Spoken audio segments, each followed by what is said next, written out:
Good. You can do the recording. Oh, very good. 12th of May, sorry for the interruption. Rabbi Fusrt, Pierke Avos. Okay, thank you, Lou. As Lou mentioned, this is Rabbi Shlomo First here, Yeshiva Samanapsi here in Yeshiva care of Zoom. We're learning Pirkei Avos, our first shir today. We are in the beginning of a new document. I'll give a preface to this document, how it fits into what we've been learning based on some of the principles that the Maharal in Prague has been explaining to us in the explanation of the Mishnah, which our Mishnah is, in fact, I'll just briefly repeat the Mishnah that Kak Darkei Shel Torah, this is the way of Torah, Pas b'melach, fish to eat, you should eat with bread with salt, mayim mesura, measured water, ba'aretz tishon, he should sleep on the ground, and b'chai sar tichya, he should live a life of depredation, v'ashrecha v'toivlach, ashrecha, as the Maharal explains, is ashrecha. We usually say it's fortunate or praiseworthy, but here the Maharal is saying ashrecha is like he's stable. He has stability ba'olam hazeh, v'toivlach, and he's toiv in olam haba. And his goodness in olam haba. And the Maharal is explaining to us what's the difference between the two expressions. Toiv, reference to olam haba, and ashrecha, stability to olam hazeh. So, in part of his explanation, the Maharal set down one of the principles he's been dealing with is that all things created physical have by nature a deficit. So, as I mentioned just a moment ago, Bali Chaim, those things which are living organisms, you see that most readily, that all physical living organisms, one way they need to eat things. Why are they eating things? Because they're hungry. Why are they hungry? Because they need nutrition. Why do they have nutrition? Because they're lacking the nutrition they need to sustain themselves. So you see that the nature of a physical being is that it's a state of insufficiently, and that's actually what we say when we say the bracha, the general bracha, achlon of brain of fushes, right? So in that actual bracha, and maybe we'll have a chance to go into this in a little more detail, but not today. But that actual bracha, when we say Baruch atah Hashem Elokeinu melech haolam, brain of fushes rabos, the Kadosh Baruch has created many different beings, v'chesroinam, and chesron, and their deficiencies. Right? So Hashem, in the creation of physical beings, has also created them in the state of being physically deficient, right? Various reasons to explain about that, but I'm going to try and avoid those reasons right now. If you're interested, we maybe can go into that in a little bit more detail another time.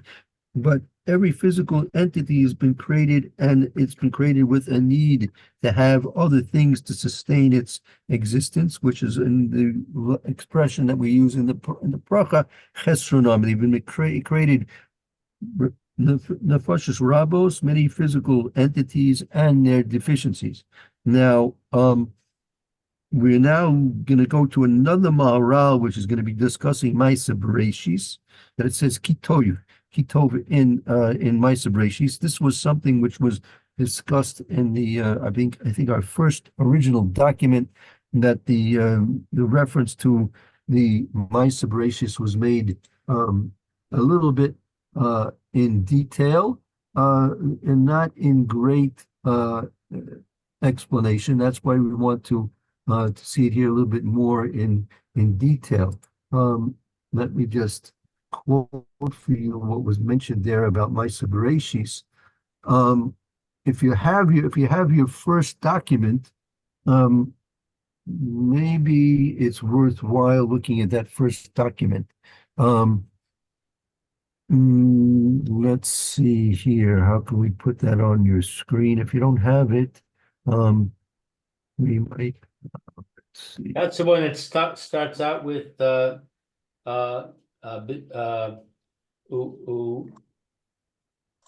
It should start with Perek Brachas. It should be the Perekama. Perek Kamet the Brachas. Kamet Perek the Brachas, right? Yeah. let's see here. I might be able to get it up to the screen. 1 second if I can. Oh, I think I can put it on the screen. Hold on. Okay.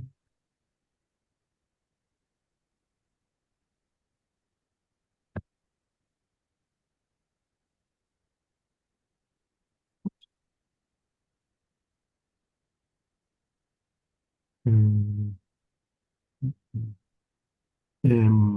Maybe it's number two. Maybe it's number two. Two. Uh,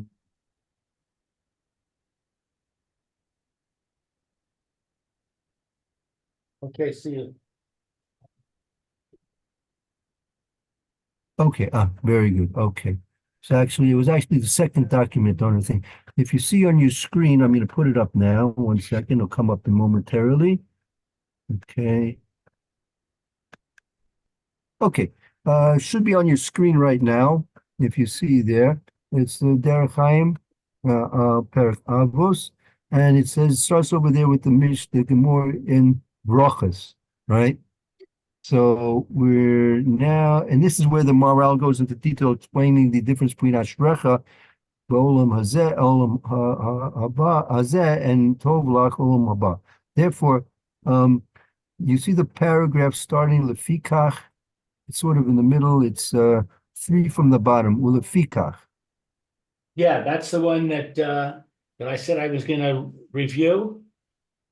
Right. Exactly. That's what we're doing right now. So I Right. reviewed it about 5 times Right. and I wrote it out in English Oh, very good. because So after reviewing it all those times, I still don't understand it. okay, no problem. So let's go over it now again, and then from that should be able to shift us into our new document, which is going to be a further detailed explanation of this, which might that detailed explanation hopefully will clear up some of the difficulties in because as I said, the Morel mentions it just in passing here, where he goes into details in many other places. Fine. Yeah. Who would like to begin to read? I'd like to request to depart a little bit from our normal procedure and read Yeah. the English that I wrote. You want to read the English that you wrote? Yeah. Remember, I was Uh, saying that sometimes when it's choppy, then right. it's harder to understand. Mhm. Okay. The only thing is that we should try and let's see what okay, go ahead. Lefika, therefore, Kasi Bashreka Bolam Hazeh. Go ahead. I mean, again, we're discussing the difference when it says, and as that's the beginning of the Gemara, brings down the pasuk, right? And it's Ashrecha b'toivlach, Ashrecha ba'olam hazeh. Ashrecha meaning stability. There'll be stability for you, as the Maharal explains. Ashrecha is is from the shorish of the you. If you remember on um when you the last parak in Mishlei is what's known as Eishes Chayil. That's what we commonly sing before Kiddush on Friday nights. Eishes Chayil, and the pasuk there, the pasuk there mentions this pasuk Ashur, and it's there. The Maharal is using that as the basis for his definition of Ashrecha, meaning of basically steadfastness and stability. We can go into that at another time as well, Mitzvah. So Ashrecha b'toivlach. Ashrecha b'olam hazeh toiv lach olam haba. So why is it toiv in olam haba? So now we have the v'fikach. Okay, go ahead, Lou.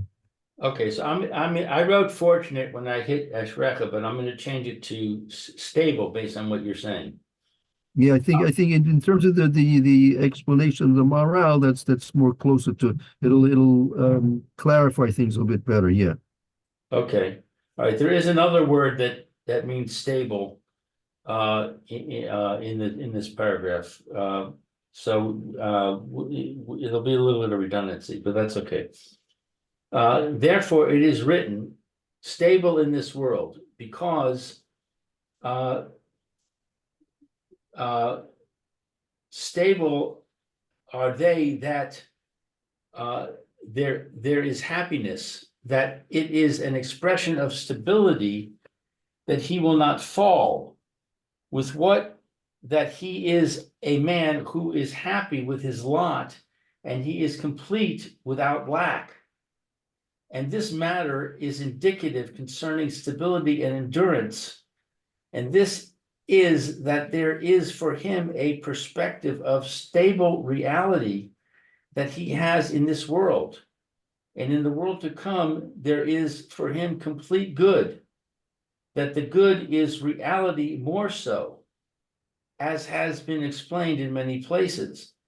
Because in the initial creation, in each one it says it is good, because the reality is fitting for them from the perspective of good.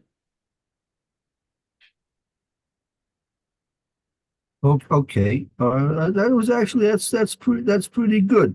But let's go now. Let's go through it in detail now. We want to see the how it fits into the Lashon HaKodesh. Okay, therefore, because of Ashrecha ba'olam hazeh, therefore it's written the word Ashrecha specifically in reference to Olam Hazeh. Why? Now go ahead, Luke. Ki Ashrecha. Hi ashrecha hayinu shehaya me'ushar shehu lashon chuzak shelo yiyeh lo nifla. So it's Okay, stop there, right there. okay. So because there is stability for one who is happy, that it is an expression of Okay, stability. okay. So no, here that's not exactly correct here. Ki ashrecha, the word ki, since ashrecha, hainu ashrecha means mu'ushar. Mu'ushar is stable. Mu'ushar is stable. Okay. Shu lashon chayzek. It's something which is fortified, right? Lashon fortified, chayzek. Something which is chazak, is strong. So lashon chuzak, something which is fortified. Mu'ushar is an expression of being fortified, stable. And what it means, shelo yeh nefila. There's no falling. There's no decline. There's no decline. Meaning, and also could say there's no change. Meaning, it's a situation of stability where there's no change. B'mashu adam mesameach bechelka. Right, and why is there no change? Because the person is in essence. Happy Go ahead. Happy with his lot. That actual the satisfaction that the person has with what he's been given by Kadosh Baruch Hu, that contentment that he has with what he's been given by Kadosh Baruch Hu, that's Sameach Bechelkoi, and that leads to a situation where he is stable and he's unchanging, right? Right. Who shalom b'li chesaron, and he's perfect without any deficit, without any lack. Right. The Devar Zeh, and this matter, Morah al Chuzak, it's an indication of stability, v'kiyum, and endurance. V'zahu sheyesh lo mitzad Chuzak, that this is for him from the perspective of stability, hamitzius, reality, sheyesh lo ha'olam hazeh, the reality that there is for him in this world.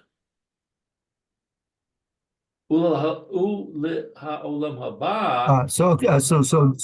the fact that he's sameach bechelko, he's happy and content with what he has, and that he's perfect. He's whole without any lack, any deficit. That's something which this thing indicates. Al chayzik Vikiam. This is something which is indicated by his steadfastness, his stability, and endurance. This is something which is to him through his stability of reality that he has in Olam Hazeh. He has a stable reality in Olam Hazeh, right? So that's something which is indicative of him being content, Sameach Bechelkai, without any necessarily requirement for anything new or anything different. Agav, let me just you see how detrimental this whole society that we live in, the whole society that we live in, the whole culture. And we're talking about the worldwide culture, and the whole world culture is now completely mixed up, completely, and influenced especially by the Western media. The whole force of society, of culture, is in the acquisition of new products and services. Right, that's all an outcome of the desire to make money. And as I mentioned to you, you may remember a long time ago when I was a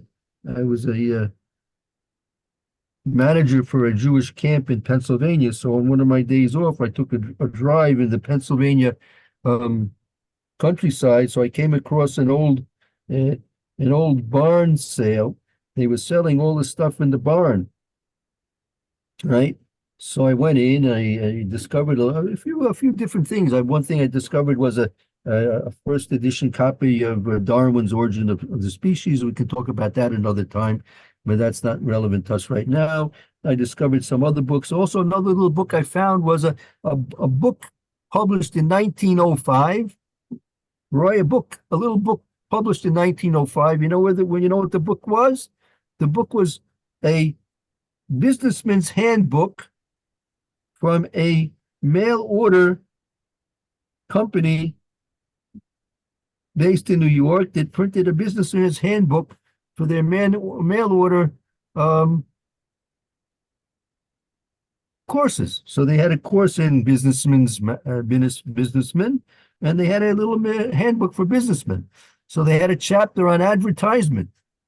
This is in 1905, over 100 years ago. So the first statement that was made in this chapter in the Businessman's Handbook about advertising was they were informing the businessmen or businessmen to be that the purpose of advertising is to create an artificial need in the mind of the customer in order that the seller can sell his goods. So that's the purpose of advertising. So that's the point, and that's the poison of modern culture and society. That the whole point and poison of modern society is to create, through advertising, through media, the necessity of artificial needs. That people are constantly bombarded with the media message that they are not complete, they are not fulfilled, they are not sameach bechelko unless they have this, unless they have that. And of course, by the time you buy this, you have to buy the new one, and you have to buy the upgrade. And by the time you get the upgrade, you have to get the new grade, right?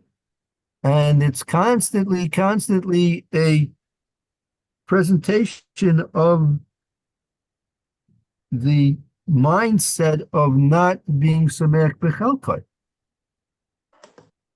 So that's the detrimental aspect of the culture that we live in. That we have to battle against that much very greatly.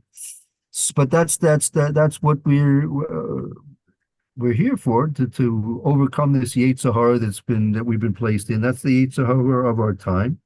And hopefully, knowing that, we can do a job of trying to be successful in overcoming that. So that's what he's saying over here. That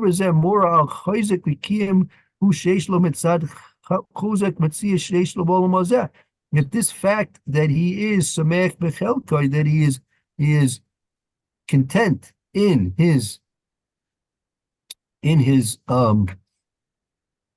lot, what he has, right? This indicates that he has a stability and endurance through his stable mitzias in Olam Hazeh.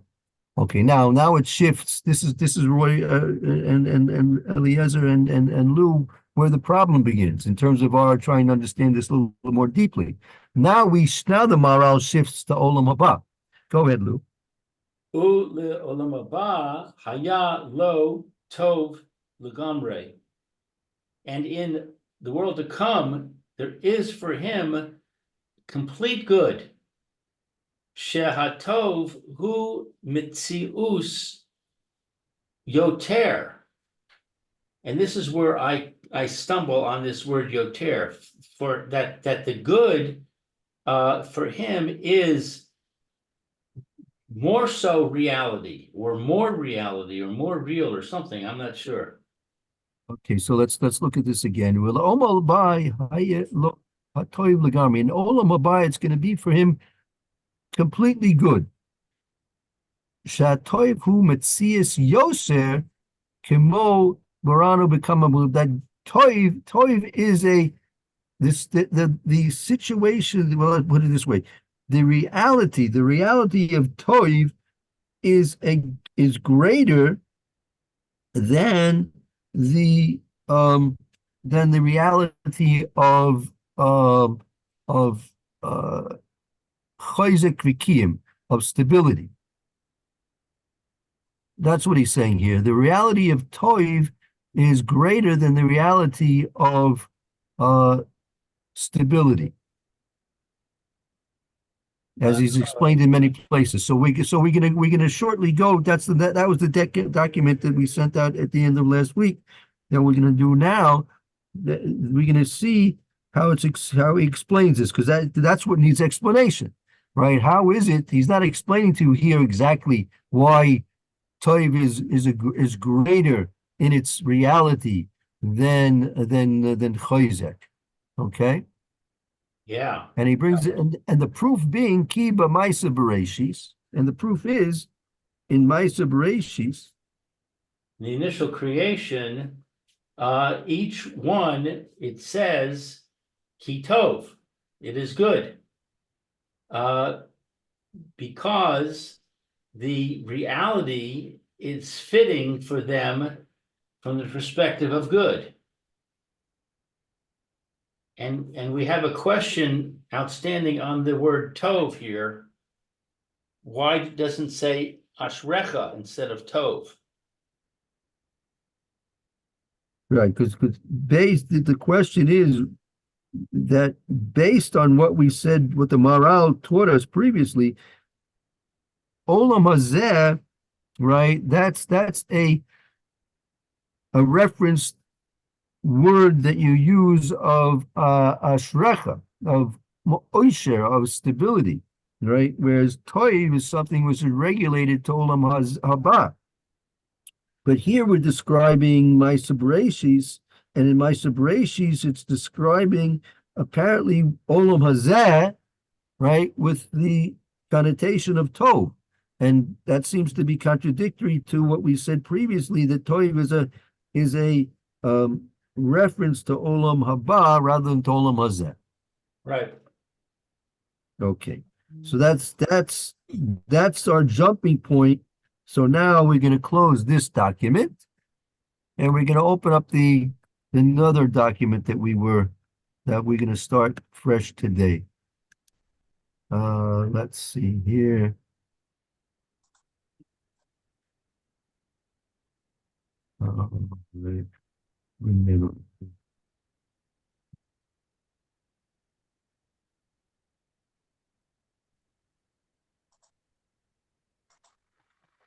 So now,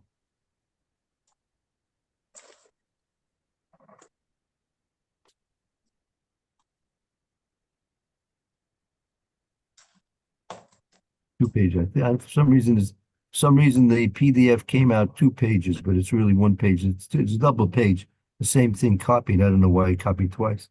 Okay. Let's take a look at the Maharal. Excuse Mine me? came out two pages also. Yeah, that, I'm not sure. That was a glitch that happened in the making of the PDF. Yeah. Okay, well, yeah, okay. Fine. Okay, let's take a look here. Now he's going to go in, he's going to be explaining this point and also now discussing in detail the Maisa Bereshis. Okay. Okay. From the top. Ki Yeah. Haniv Ra'im Niv Ra'u Bishvil Sheyesh Bahem Hatov V'im Lo Haya B'mitziim Hatov Lo Hayu Niv Ra'im. Okay. So this word Nivraim, I don't know. Nivraim,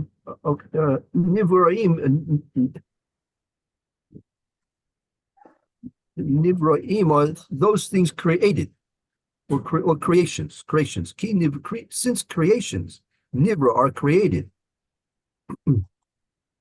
Are created. Right. For the sake, Since creations are created, for the sake of that there should be in them goodness. right? Bishvil, because there is in them tov. The things which are created because there is an essence within them tov. And if not,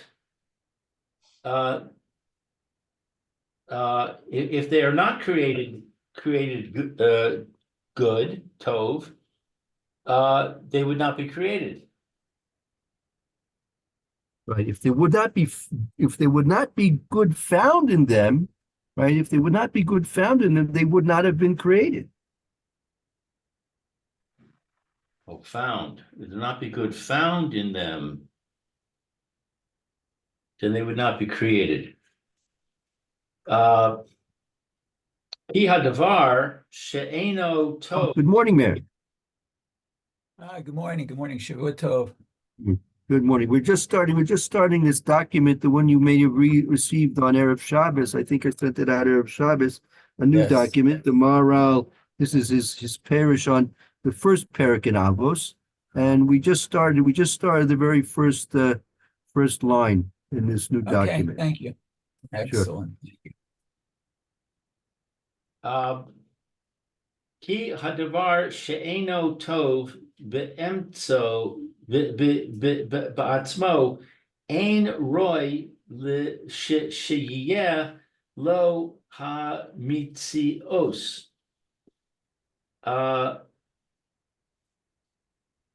Since something that is not good in and of itself is not fitting that it should be created. No, I'm sorry, b'mitzios, that it should be reality. Right. Ein roy she'elo, you're right. It's not fit that it should have a reality. Ki davar she'ena toiv ba'atzmo, something which is not in essence good. Ein roy she'elo matzias, is not fit. It's not proper that it should have a reality. V'yoter roy yeah. Yeah. Is this not a good time? You give me, No, give me a little bit. No, I'm in the middle of this year right now. I don't Middle of think. this year, okay. Yeah. Okay. Yeah. Sorry. Yeah. Excuse me. If you could put stuff in the middle of the floor over there, I'll throw them out. I just don't know what to throw and what not to. Okay, go ahead. Yeah. Sorry. Yeah. Go ahead. Again. So if something is not in essence good, right? It's not proper that it should be created. I mean, I could just fill in a little explanation here. I mean, if from the point of view of Kadosh Baruch Hu is absolute, infinitely good, right? And the Kadosh Baruch as the creator, there's not a possibility of anything being created other than the fact that it has good, because if it's being created through a Kadosh Baruch Hu, Kadosh Baruch is ultimately good. Anything a Kadosh Baruch will do is ultimately good. So anything that's created, which are his acts of creation, must also be, in essence, good as well. What about darkness? He's going to explain that, but Yosef is that he's going to go into this question is this Ader. He's going to go into the Ader. Ader, we have to understand what Ader is, meaning what is like void, what is absence, what is vacuum, what is if you want darkness in this. Again, Ader, the darkness. Darkness is Rashi himself. Rashi himself in Chumash, if I'm not mistaken, explains that darkness is not simply the absence of light. Darkness is in itself a reality in and of itself, right? Right. We don't really perceive it that way, right? It's not by physically we don't really perceive it that way. We perceive darkness as the absence of light.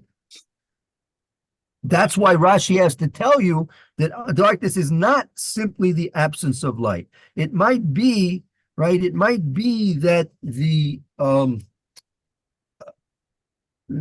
causative factor of darkness may be the absence of light, but really darkness is something which is a creation in and of itself, right?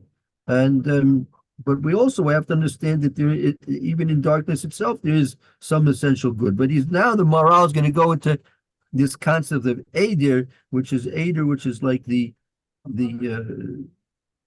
understanding of things which are without it's the opposite of good. Eider is going to be the opposite of good. Okay, so Yoter, more so, it is fitting that there should be things without good. V'lo haya lo mitzius, and there is not in it reality. There is not reality. Yeah, right. It's like this, meaning something which is good, right? In essence, right? It's created. And if something is in essence not good, it's not proper that it's not fitting, it's not proper that it should be a reality. Yoseroi, it's more proper it's something which should be absent or lacking. Below Yerumitzias, it should not be a mitzvah, something which has no essence of good. It's proper that it should not be created and not have a reality. Aval mitzi uso bishvil hatov sheyesh bo vikamo sheberiaso hu bishvil hatov. But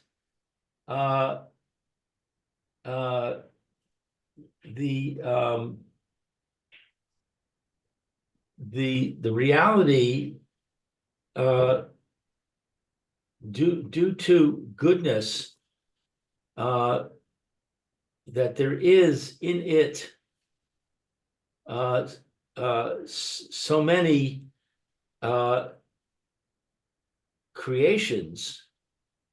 Okay, one second.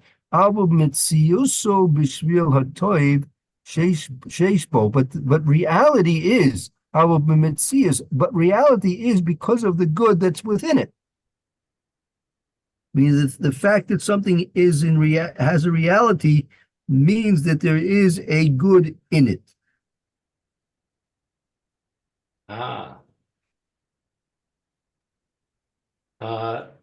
Okay, and there are many creations that are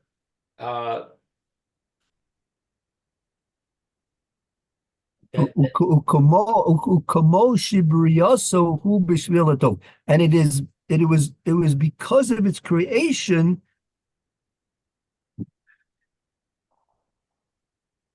So I might put it this way: Ukamo shibriyaso hu b'shvil hatov. And for the sake of it being tov, it was created, and for the sake of it being tov, it was created.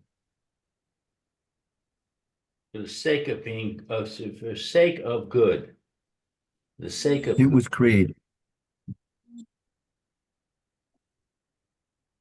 Mikol shechein kiyum haolam v'hamidas kol shenivraim hu mipnei shenimtza bahem hatov.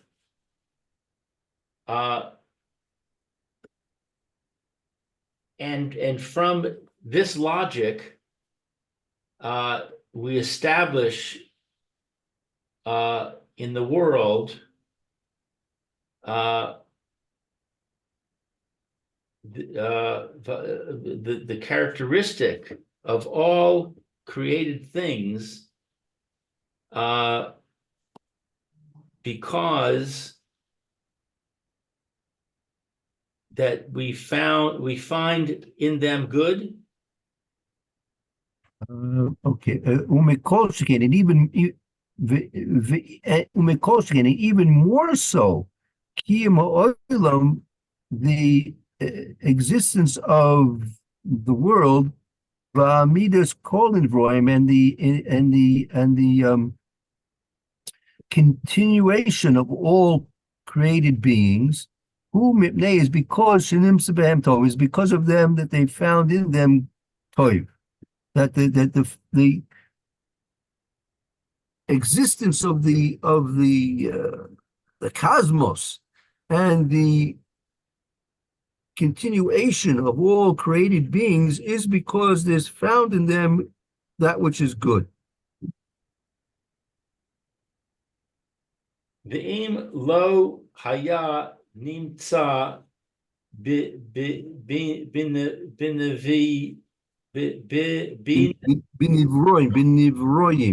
binivroim hatov lo haya roy lahem hakiyum.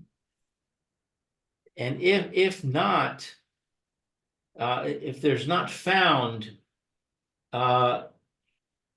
in them, but benivroim in their creation, in the creations. If it would not be found in those creations good, then it would not be fitting for them to exist. right, exactly. Meaning there's both the creation of something has to be because there's good in it, in essence, and also its existence. Meaning you have the creation and you have the existence. You have two different processes. You have the process of creation and you have the process of existence. Okay, these are two completely different processes. One is the process of creation, and then the second process is, after the creation, is the process of existence. And both of these things depend upon something having, in essence, good. For something to be created, it has to have some in essence, something which is good about it, within it, part of it.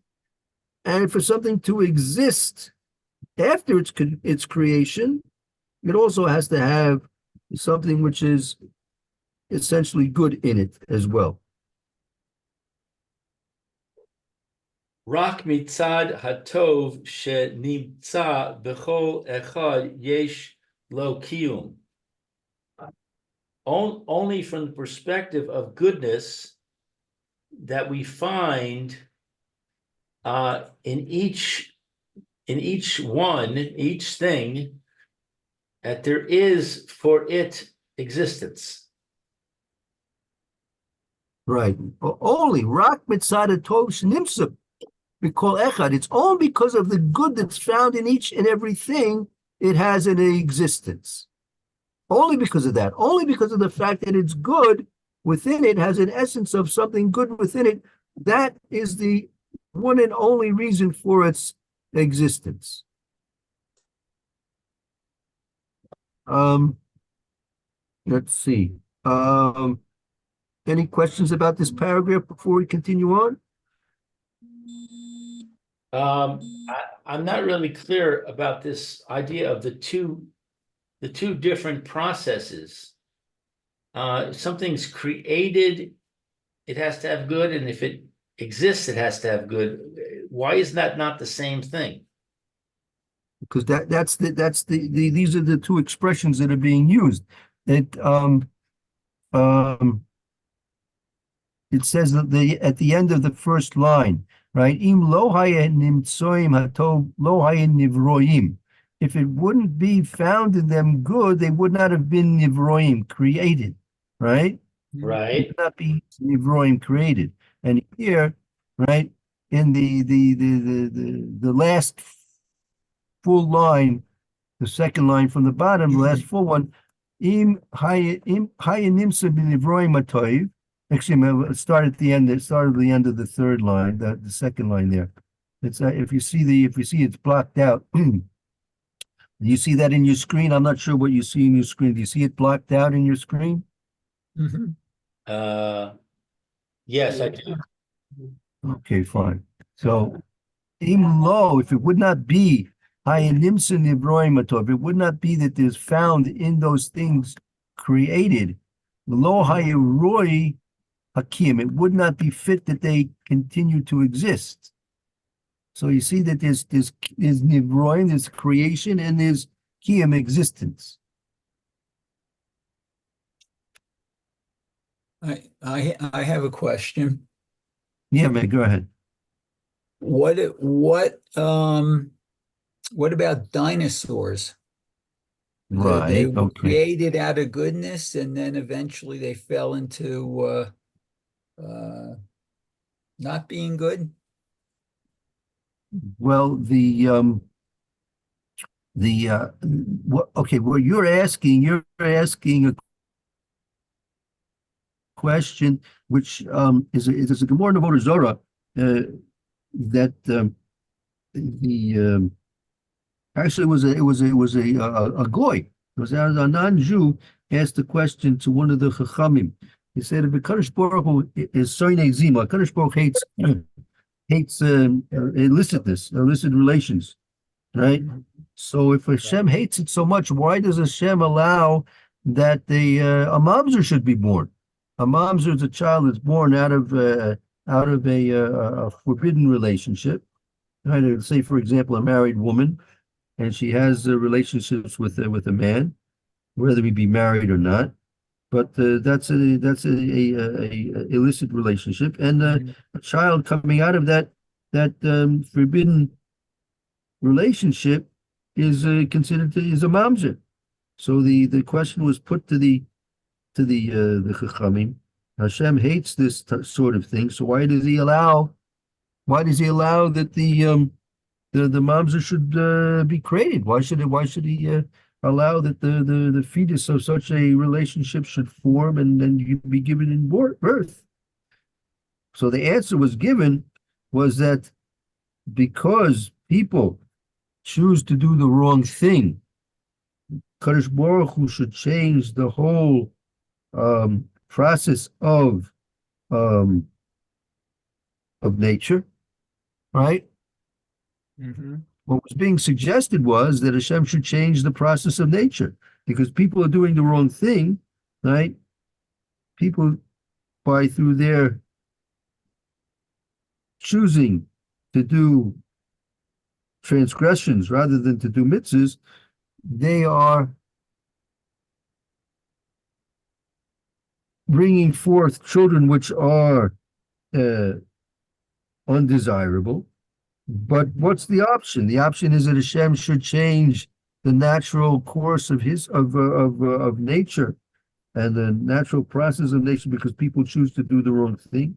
So similarly, about dinosaurs, as explained by the Amic Dover, the Sieve, explains that dinosaurs were those creations which existed before the Mabul, before the flood, and when the species were intermingling with each other.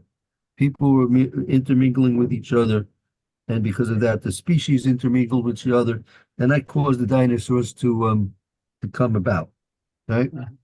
So Kadosh Baruch Hu is not going to, when it's dependent on Bechira, when it's dependent on something which is Bechira, free choice, Hashem's not going to change the whole process of nature because of those people or those, in this case, the animals, were doing against their nature, right? So, Right. so we're talking about, in that case, we're talking about what's the natural course of events. What we're discussing here now is Hashem's choosing to create various different things, right? But I think your question is a little bit. We can address your question a little bit deeply more. That Kadosh Baruch Hu, even though there's such a thing as the natural process, right? And the Kadosh Baruch Hu still allows the natural process to continue, even in a state of in this case, in a state of transgression. So, and that's because, as the Gemara says, Hashem is not desirous to change the natural process, in spite of the fact that people may be misusing it. So, if we're dealing with the premise that everything that exists, everything that's created is essentially good, we have to seek and try and understand where's the good in, say, Mamzer, where's the good in dinosaurs, right? So that's basically, I think, your question, right, Mayor? Right. Very good. Okay, so let's write that question down, okay? Because we need to stop this part of the share now. We don't have time to go into it. And I tell you, I don't have a quick packaged answer for that. I'll have to work on it a little bit. I'm not sure even tomorrow I'll be able to answer it fully, but let's write that question down so we can address it. If not tomorrow, we'll address it maybe as time goes on when we continue on with this document. Okay? And we'll come back to the question. Okay, thank you. All right. Thank you. Lou and Leo, could you give apologies to Rabbi Levitt, please? If you remember, I won't be able to come. I'm sorry, say it again, Roy? Give apologies to Rabbi Levitt, please. I won't be able to come today. Ah, okay, will do. Thank you. All right, bye. Thank you, Father. All right. Let's see. So now we're going to switch to the Mishnah Berurah here. I think it's worthwhile spending a few days on Fusrt Omer, so that those halakhas are found in the 5th volume of the Mishnah Berurah at the very end of Hilchos Pesach. Okay, So we'll spend a few days with that, and then we may return to the second volume, which we've been continuing on before Purim. We were learning in the second volume, or perhaps maybe spend some time in Hilchos Yom Tov, which is coming up. Shavuos is coming up in today's the 19th day of the Omer. That means we have 30 days left to count the Omer, right? The Omer's the 50th day. wow. 30 days from now is the 49th day, the last day we count the Omer. So we're 30 days away, 31 days away from Shavuos. So it may be worthwhile us learning some Hilchos Yom Tov in the meantime. So we'll start in a short while, take a quick break, and come back in about 5 or so minutes, and we'll continue in the 5th volume of the Mishnah Berurah. Thank you, Okay. Rabbi.